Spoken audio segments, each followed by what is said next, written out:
What's up, everyone? How are things with your mind? Well, Paul writes to Timothy because he's concerned about his mind.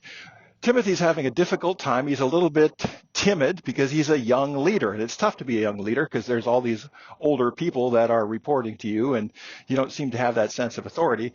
And he's going after Timothy here to help him have a sound mind.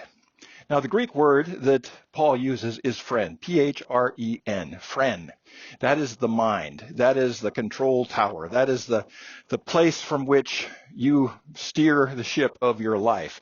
That part of you that's conscious and that part of you that stores information. Well, the truth is most of us have broken or bad sectors in our minds. We've got stinking thinking or problematic thinking or false thinking based on bad experiences. You might have had a bad experience with a relationship and you say, well, I'm never going to get married because of this bad relationship. Well, that's not logical because there's just as good a chance that you're going to have a good relationship as anyone else, even if you've had a bad experience.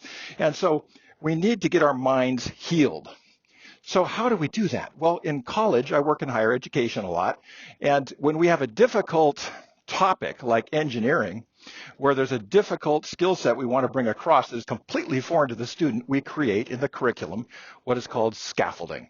And scaffolding is stuff that's familiar to the student, which helps the student to grasp what's going on. It's like scaffolding around a building when you're putting up a skyscraper rather than have to just build it without any kind of support.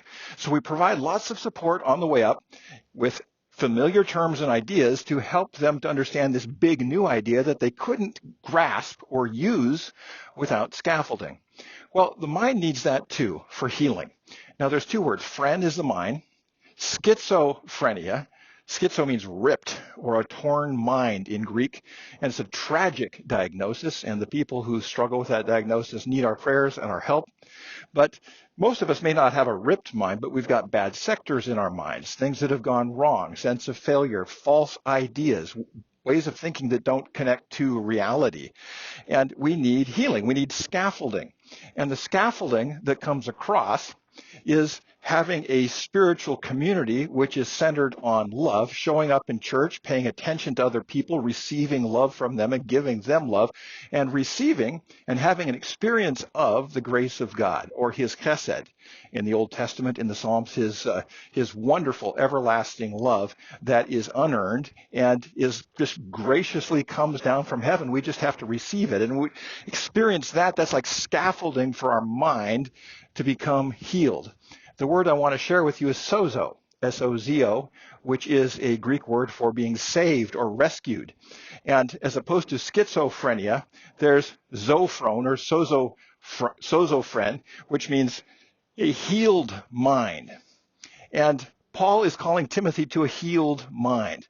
So how do you and I get our minds healed? By connecting often with Christian community and praying for one another and sharing our faith and telling testimonies and giving and taking advice from people and getting those crooked things in our minds straightened out by continuing to have powerful or be open to powerful receptive experiences of the grace of God. We get those during worship, during prayer, out in nature, wherever that is. So use the scaffolding of the church, being in the Word, being in prayer, sharing your faith with others, ministering to others, and praying over other people. And when we all do that together, it creates this magnificent scaffolding around our minds where our minds begin to heal. Zophrone, a healed mind. That's what I pray for you. So be active in Christian community and Christian activity. And over time, that will give you and me a healed mind that we can do a lot of good with in this world that needs it so badly. Let's get healed so we can heal others. That's the good news for today, and I will talk to you again tomorrow.